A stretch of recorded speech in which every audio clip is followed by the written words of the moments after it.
Hello, hello, everybody. Welcome to Wisdom Wednesday with Sarah May. I am your host, Sarah May. I am an energy healer, a life coach, and I am the founder and instructor of Empowered Empaths Academy. It is my goal to help as many people as possible wake up to their most authentic selves so they can live their best lives based in unconditional love and filled with lasting happiness. As part of that goal, I come live on Facebook every Wednesday to share some of my wisdom and to help you on your healing and awakening journey. We are right smack dab in the middle of self love summer. That's right. This summer is completely dedicated to learning how to love ourselves more and better than we ever had before. If we want to live lives based in unconditional love, that starts with loving ourselves. So that's why this is our focus for the summer. And today we're going to talk about something that is absolutely essential for self love, and that is self care. A lot of people, when they think about self care, they think about things like manicures, massages, and that can be a part of it. But that's not what we're talking about today, or at least that's not most of what we're talking about today. Today, we are talking about getting our needs met. What is self care? We're going to talk about what is self care on every level, and how you can fit it into your day. So let's start by talking about what is self care. Self care is recognizing, taking responsibility for, and fulfilling your own needs, right? Recognizing, taking responsibility for, and fulfilling your own needs. It is a three-step process. It starts by knowing what your needs are. Then you have to accept these are your responsibility, and then you need to go ahead and take the steps necessary in order to get those needs met. And when you're doing this, when you're doing self care, I want you to keep in mind that you are taking care of all versions of yourself: past you, present you, future you, all at the same time. When you take care of yourself, you are taking care of every version of yourself, right? As you take wonderful care of yourself, you are showing past you, it gets better. I make this okay. It's going to be okay, right? You're letting them know I take care of you. In the future, you all of your needs are met and I'm the one that meets them. You're showing them that. You're making yourself happy in the moment, and you're going to be setting up the seeds for future you, because the way that you are today, your state right now, take a moment to think about how you feel. If you feel energized and happy and full of life, that is because you have been taking steps that led you there. If you feel run down and exhausted and burnt out, that is because you have taken steps that has led you there. Does that make sense? The way that you take care of yourself in the moment determines how your life is going to be in the future. So if you want to have a better future, then you have a better presence, then you need to start taking care of yourself. Does that make sense? Awesome. I see some hearts flying up. Thank you guys so much. I love that you guys are resonating with that. Okay. So let's get into it, right? First thing I want to talk about is this amazing quote that I heard, this amazing quote when I was researching for today. And it is, you are not required to set yourself on fire to keep other people warm. Throw some hearts up if this resonates with you. This really resonated me as a recovering people pleaser, because I have absolutely set myself on fire to keep other people warm. I think the number one excuse that people give for not taking care of themselves is, I don't have time. I have other things to take care of. I'm a mother. I'm a sister. I'm an employee. I'm a daughter. I have all these other roles that I have to fill. I need to take care of all these other things and all these other people. I do not have time to take care of myself. That's what we say. Who's ever said that to themselves? I know I have, right? Put me in the comments. if you've ever said that to yourself, right? I absolutely have. Okay. When you sacrifice yourself, when you sacrifice your care for other people, I'm going to let you know something. You're being selfish. And I know it sounds wild for me to say that. You're being selfish because you're not giving your best self. Like, you want to give your best self to your family members, to your job, to in all the situations. If you're trying to be everything for everybody and you're showing up as half of your best self, then you really aren't giving all that you can. You feel like you're giving everything that you can, but you're not. And if you were taking better care of yourself, you would better be able to show up for your family, for your children, for your spouse, for your employer, for your coworkers, for your friends, for your community. When we meet our own needs, we can show up as our most authentic self, as our best self. It's our goal to turn our lights up and on as bright as possible. We cannot do that if we do not feed our own fire. Does that make sense? Yes, I see some hearts going up. Absolutely. Thank you guys so much. Okay, so please know that you're not doing anyone a favor by people pleasing. You're not required to sacrifice your own needs to take care of the needs of others. And you are not selfish for taking care of your own needs. You are actually making it to where you can show up better for all those people that you want so desperately to take care of. And if some of those people are children, please know that when you do not take care of yourself, you are not providing an example for your child. That is not an example that you want to provide your child. If you want your child to take care of themselves, if you want your child to make their own needs a priority, if you want your children to live a life where their needs are met, then you need to model a life where you prioritize and meet your own needs. Does that make sense? Awesome. Awesome. Hello, Valerie. I see you're able to pop on. Thank you for being here. Hello, Jenny. Oh, the comments are coming through now. Hello, Valerie. Awesome. Hello, Heidi. Hi, guys. Okay, so people pleasing. You are not required to set yourself on fire to keep other people warm. Take care of yourself and then use your light that you have tended to keep them warm. Does that make sense? Awesome. So let's talk about your needs and how you know what your needs are. This is Maslow's hierarchy of needs. If you have been following me on YouTube, on Facebook, on TikTok, in Ascension Circle, if you have been working with me or following me for some time, you have seen this chart. This is one of my favorite charts. It's one of the first charts that I came across and got me interested in, like sociology and psychology and all this wonderful things that I look into now.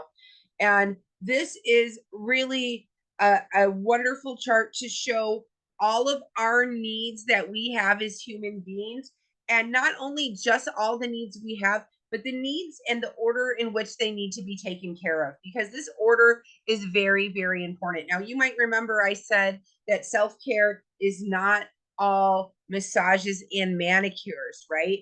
The reason that I said that is because there's so many things that you need to take care of before a manicure is self-care. If you haven't hit your physiological needs, if you haven't hit your physical needs, if you're not feeding yourself, you're not getting a manicure is not self-care. Does that make sense?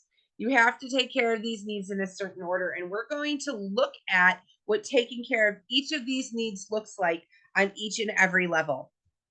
Starting with your physical needs. These are the first needs that you need to be focused on as a human being in this world.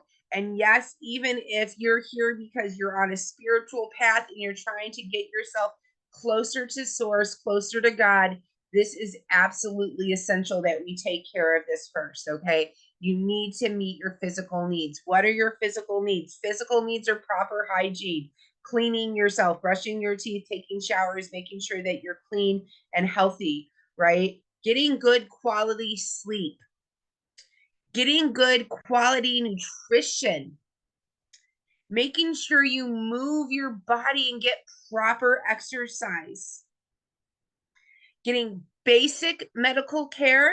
That means going to your checkups, getting your blood work done, making the appointment with the eye doctor, making the appointment with the dentist, being on top of your basic medical care, and furthermore, taking care of your health concerns. My grandmother Shirley passed the COPD when I was much younger. And when her breathing started to go and she had to be on a respirator, she said to me, Sarah, nothing else matters when you can't breathe. And this is what our physical needs are. Our physical needs are what needs to be met for us to move forward in life. Nothing else matters when your physical needs are not met. If you're not getting enough sleep, if you're not eating, if you're not getting exercise, you are not going to be able to be your best self, and you're not going to be able to focus on these levels above. Does that make sense?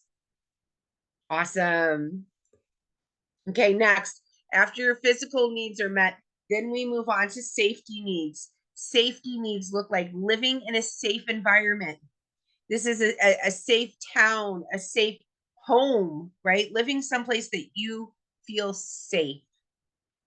Surrounding yourself with people that make you feel safe, not surrounding yourself with toxic people, not staying in toxic living situations, relationships, or work environments. Setting boundaries, knowing where you cross the line from comfortable to uncomfortable, and letting other people know too. Being willing to walk away if a situation is not within your boundaries. Being willing to speak up and state your boundary and walk away if it's not respected. Very important, so you can feel safe. Budgeting and saving money. This is so important for your safety needs. Who has been freaked out at an emergency because you did not know how you were going to pay for it? I absolutely have. You guys have heard me tell the tire story. I had a 3-day panic attack because I had a flat tire and I did not have the $200 to replace the tire. Freaking out for 3 days over this. Finally, I asked someone for help.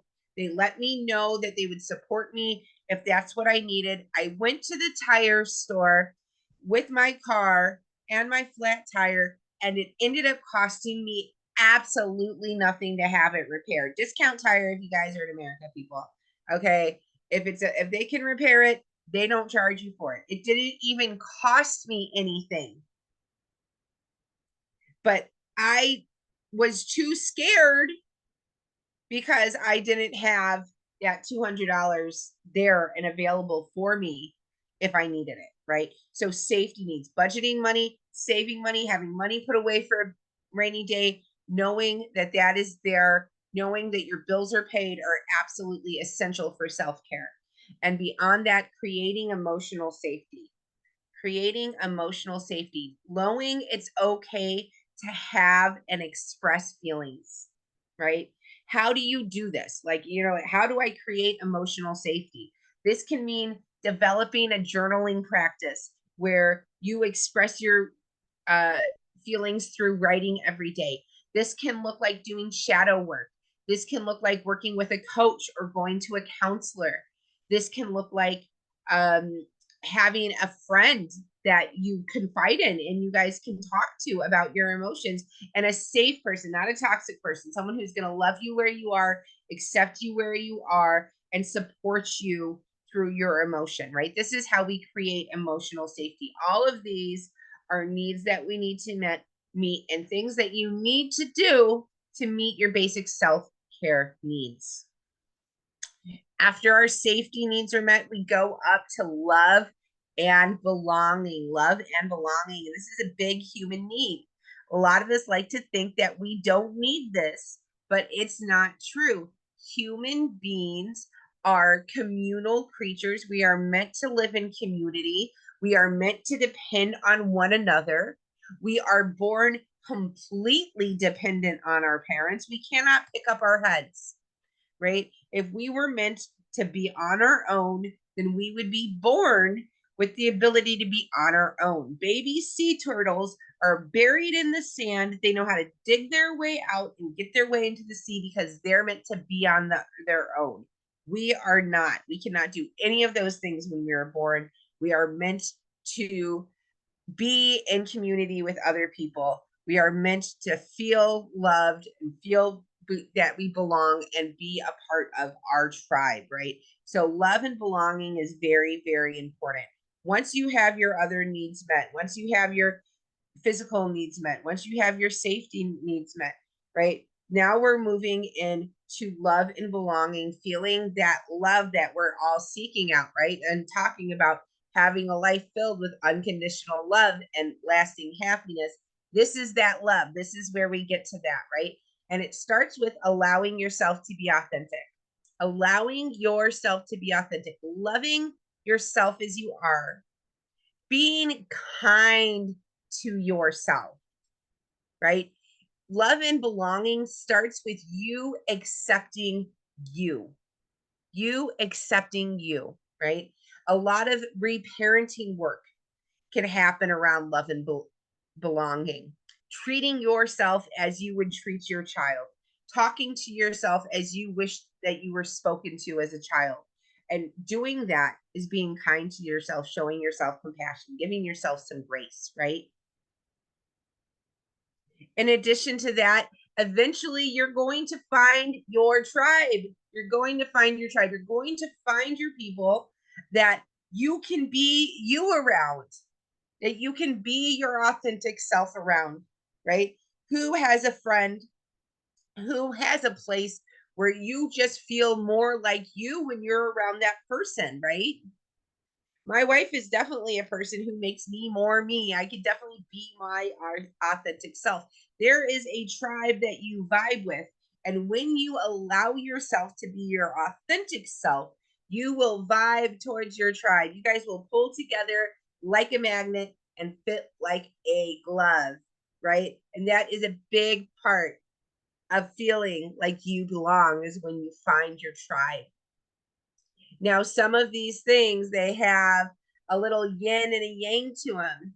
In addition to finding your tribe, it's also that important that you learn to be alone, learn to like being yourself, learn to like being alone with yourself and spending company with yourself.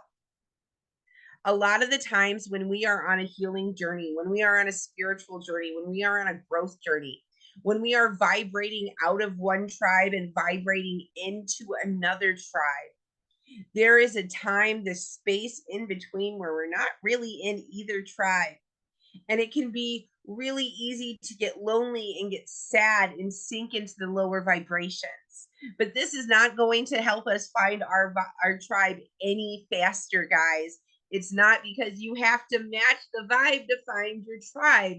So if you lower your vibration, you're not going to find them. So it's important that when you find yourself in that space, when you find things that no longer serve you falling away, and you're waiting to fall into the things that do serve you, that time in between, you love yourself, you're gentle with yourself, you get to know yourself, you get to work on yourself, become more yourself, and allow yourself to be authentic.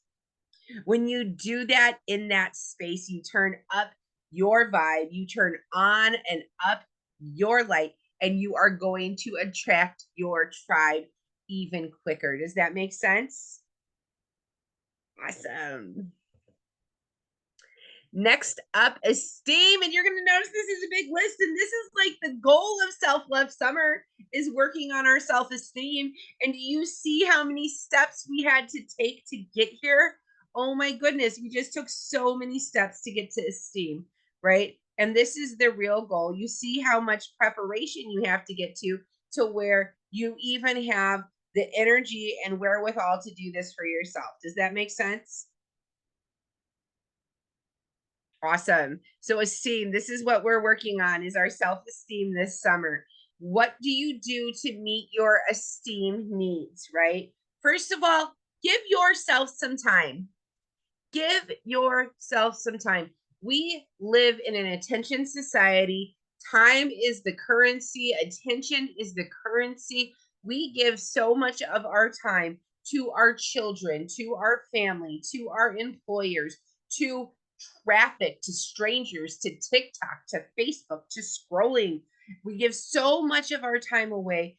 How much time are you giving yourself? How much time are you giving yourself?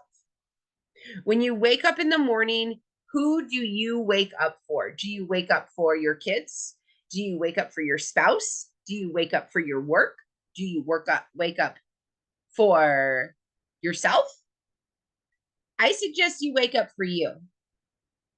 It can be hard to wake up when you're waking up for somebody else. It can be hard when you wake up and you're waking up for your job. This is so stressful. Give yourself some sacred time in the morning to take care of yourself and to take care of your needs. This is one of the best things that you can do for your self-esteem because it's showing you that you deserve time and attention. You are worthy of your energy, just like you give your energy to everybody else. You deserve that as well. This leads right into the next one. Prioritize yourself. You are worthy. You are worthy of your time. You are worthy of your attention. You are worthy of taking the time to brush your teeth and go to the bathroom before you run out the door, right? How many of us have received a phone call and just ran off to take care of somebody else? I know I have, but it's important that you make sure that you prioritize yourself. Know that you are worthy and know that you are setting the example for everybody else in your life. When you show people in your life over and over again that you can be pushed to the side and you don't need to be prioritized, that's what people learn, right? If you want to be taken care of, if you want to be loved and included and prioritized, you need to take care of yourself first. You need to show and project your own worthiness so people understand that that's what's going on, right? Next, commit and show up for yourself. Commit and show up for ourselves. If you made an obligation to your friend to show up somewhere and to be somewhere, and you did not show up there, you didn't call them or anything, you just didn't show up, and you did that over and over and over again for a month, do you think that would still be your friends? Probably not, right? How many times have you told yourself you were going to go to the gym and not shown up for 30 days? I know I have. I absolutely know that I've done that, right?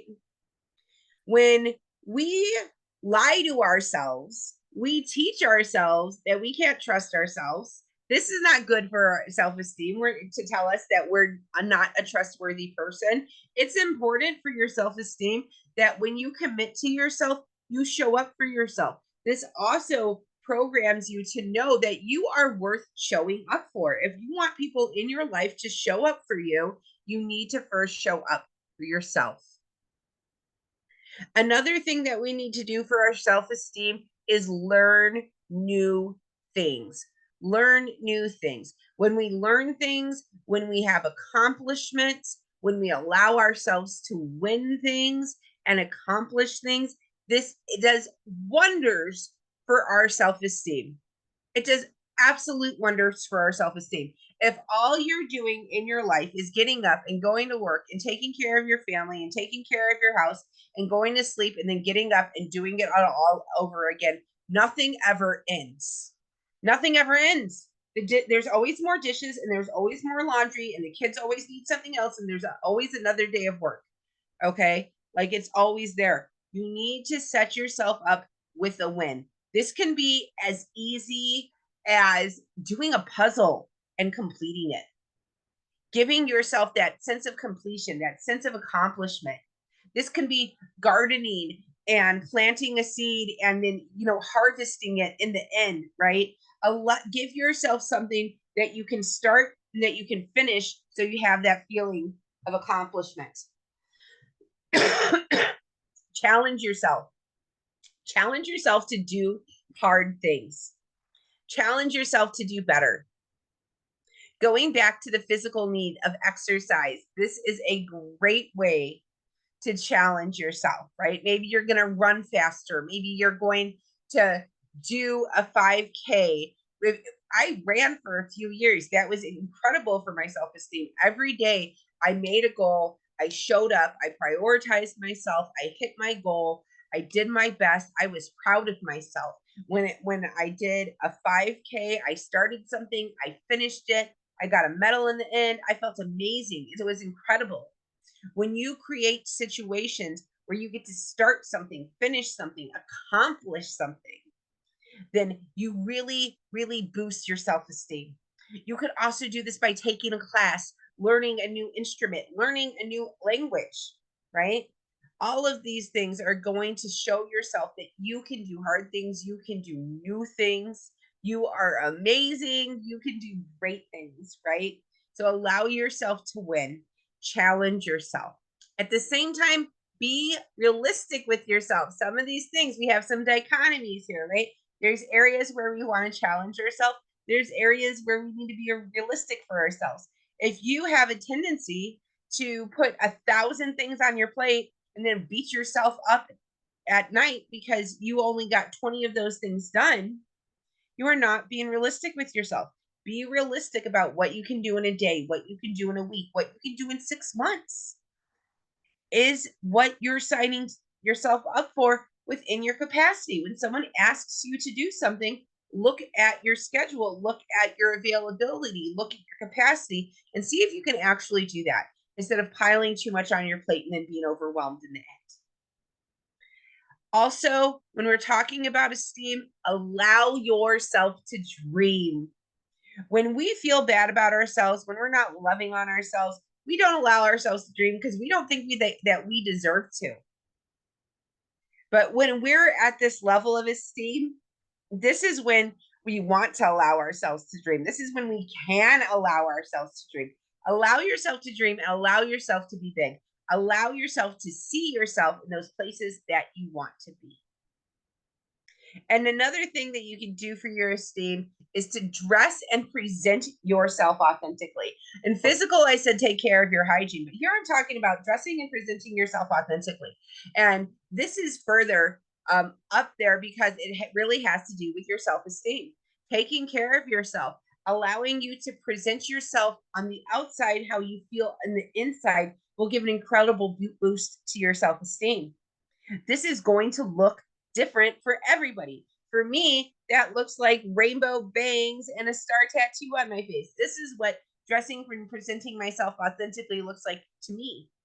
For you, it can mean, you know, black pants, all black and straps and chains. It can mean tea dresses and heels, whatever feels authentic to you. When you dress and present yourself as your most authentic self, it is going to boost your self-esteem like you could not never believe. And last, at the top of the chart, and you're going to be like, Sarah, this is last. Yes, it is. You really need to take care of all these things before you start focusing on self-actualization. Self-actualization, making yourself the best, most authentic you that you can be. Once you have all your other needs met, once you know how amazing you are, you've taken care of your physical needs, you've taken care of you've taken care of your physical needs, you've taken care of your safety needs, you've taken care of all your esteem needs, your love needs, your community needs. Now you can focus on really being your best self, actualizing yourself. And we're going to do this through spiritual practice. Spiritual practice, meditating, journaling, shadow work, reading, educating ourselves, taking something further than we ever could, right? Turning off Facebook and turning on a documentary, watching a documentary or a movie instead of reality shows and sitcoms where we're getting involved in other people's lives while ignoring our own. Expanding your mind with new experiences and educating yourself. These are all powerful, powerful ways to go deeper into your best self and become the best you that you can be. Now you're probably thinking a bunch of buts here, right? Put in the comments if you got some ums. That's a lot of things you listed, Sarah. I don't have time. I don't think that I could do that, right? Whatever you're saying, whatever rebuttal you have going around in your head right now, I want you to know that that is your ego, that is the devil, that is yourself trying to keep you safe in your comfort zone, right?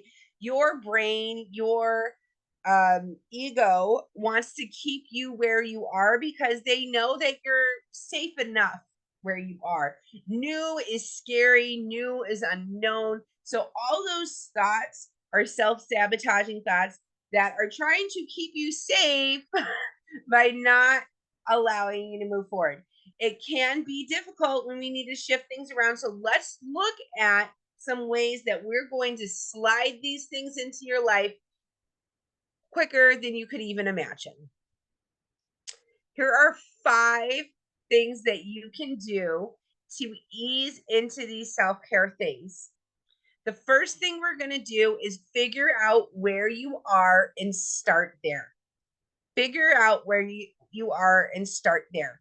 Going back to this hierarchy of needs, right? We're going to do one level at a time. If you do not have proper nutrition, proper sleep, if you don't have clothing, you're not going to be worried about, making sure that you meditate that day, making sure that you're finding community to connect with. You're going to be focused on your physical health. You need to take care of your physical needs before you can take care of any of the other needs. So look at this chart and see where you are. Are you meeting your physical needs? If you're not meeting your physical needs, then that's where you start.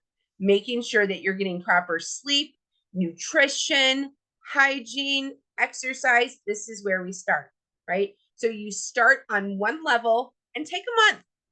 Take a month to make those changes. Take some time to do it. Allow yourself to do one level at a time. You want to do this in a way that it's easy. Everything I do, I say I want it done with ease and grace for your highest good, for your most comfort, right? So we're going to work in these new habits one at a time. So figure out where you are and take it one level at a time, 1 month at a time. A huge way to get a lot of these needs met really, really quick is by making a morning routine that is for you. I said earlier, don't wake up for your job, don't wake up for your kids, don't wake up for your school, wake up for yourself. Wake up for yourself and make sure that you start getting those needs met. Wake up for yourself, get a little bit of movement. Get yourself fed, right? Make sure that you have everything you need to be prepared for the day. Do some affirmations. Make the morning time about you. Just take an extra half hour to an hour every morning and tuck that time in just for you. It's going to start your day off on such an amazing note. And you'll be surprised how much self-care you can get done in that time. Another big tip for fitting in your self-care is planning ahead. Planning ahead. We were talking about esteem, dressing in a way that makes you feel authentic, right? You can pick out your outfits for the week. If it takes you a long time to dress in the morning and you're like, well, I can't dress authentic because I only have 15 minutes to get ready. Like if I want to put on something that's me, it takes me like an hour, like blah, blah, blah, blah, right? Those are the excuses you're making. Pick out your outfits a week in advance. If you're working on your physical needs and you need to eat better, plan your meals a week in advance, right? Take time to plan for your future self, set your future self up, and plan ahead every single thing that you can. Another really great thing to do is habit stack. If you already have a day full of habits, you get up and there are certain things you do in a certain order. What you do is you slide in the new habit next to the old habit. So, for example, oil pulling. I want to oil pull first thing when I wake up. So I have my oil right next to me in my bed. I wake up, and now the first thing I do when I wake up, I have my oil right next to me on my nightstand. I put the oil in my mouth and I start swishing. So I have now attached oil pulling to waking up because I wake up, I open my eyes, I see the oil, right? And I get up and then I swish and then I say the things that I'm grateful for in my head because I was already waking up and saying my gratuity before my feet hit the floor. So now I wake up, I start saying my gratuity, I start doing my swishing. And then when I'm swishing for at least 6 minutes, I'm saying all my gratitude during that time, right? And it even has me doing more gratitude practice because I've done that habit stack. And another great thing to do to really help you in this habit forming is habit tracking. Habit tracking can really move you along. Like I was saying, I'll give you an achievable goal that you can hit. You can feel proud of yourself. You can go online, you can find all kinds of habit trackers that'll help you track your habits, or it could be as simple as a little whiteboard from the dollar store that you write day 1 on, day 2, change it every single day. That can be enough of a reminder that you are working on a new habit, you've come this far, and keep you going. A saying that I heard once and I really, really like is one day or day one, right? If you want to do it, start doing it. Make today day 1, work on day 2 and day 3, and take it one step, one level at a time. Write up this chart. So who's in? Who's in? Who better understands what self-care looks like on each level, and who's ready to take better care of themselves starting today, right? This is a huge, huge part of loving on yourself and a very, very important part of self-love summer. I see tons of hearts flying up. Thank you guys. Thank you all so much. I love that you're in. I love that you're ready to take better care of yourself. And I love that you're learning more and more ways to take care of yourself even better. For those of you that want to go deeper into work like this, I would love to invite you into Ascension Circle. In Ascension Circle, we talk about this on a much deeper level. We have exercises, meditations that support all of this. There are 2 master classes in there right now about supporting your needs, how to identify your needs precisely, how to get those met precisely. Very, very powerful information in there. Lots of master classes and meditations that you get access to right away, as well as multiple live classes and new stuff added each and every month. If you're interested, you can check this out on my website or contact me directly. Thank you all so much for being here today. Thank you so much for dedicating your time to this. Whether you're here live or on the replay, know that you're here at the right time, receiving this information because you're ready to, because it's your time to. Thank you for doing this work and working on yourself and doing what it takes to raise your vibration and turn your light up for the world. When you raise your vibration, you don't only raise your own vibration, you raise the vibration of everybody around you, and you raise the vibration of the collective as a whole. It's my opinion that this is the most sacred work that any of us can do. So with that said, the light in me bows to the light in you. Thank you so much for doing this work. I love you all, and I will see you next time.